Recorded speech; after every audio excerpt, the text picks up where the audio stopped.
Designing with background patterns and images in Hostinger Website Builder. Hello guys and welcome to this new tutorial. In today's video, I'm going to show you how you can add a background image that contains pattern or a specific image that you have into your specific, let's say, design like a tool like Canva or Photoshop that you have created and customize or let's say personalize more a section or a background of a section of a hosting website.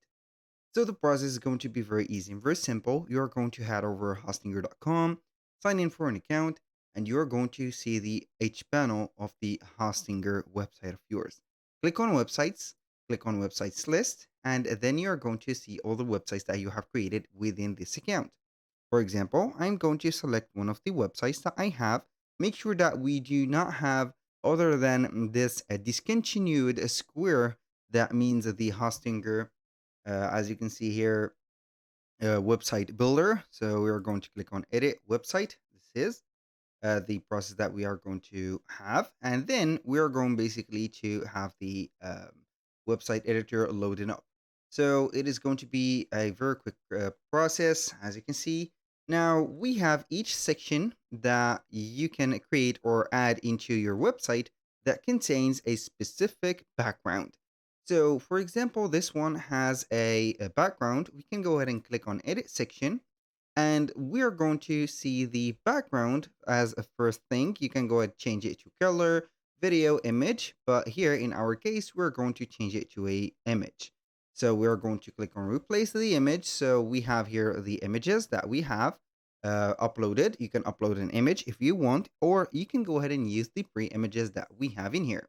So to get a background pattern, background image, I mean by that, you're going to type in pattern and you are going to search for it. Basically, you are going to get these photos from Unsplash. So you are going to get only the photos that you can go ahead and use instead of the paid ones. So, for example, I'm going to add this. You can go ahead and add it to your page.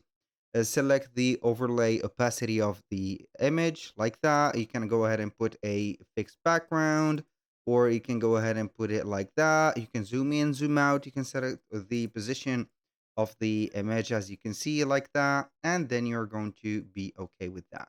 So if you are going to change it to a standard image, you can go ahead and replace to the image, select another image or the static image that we've had before like that, and here you have it. Then you're going basically to have it as it is. Do not forget to update the website for the setup of the patterns or the images, and here you have it. Basically, that was all for today's video. Thank you guys for watching. I hope that you have enjoyed the content, and I hope to see you soon on the next one.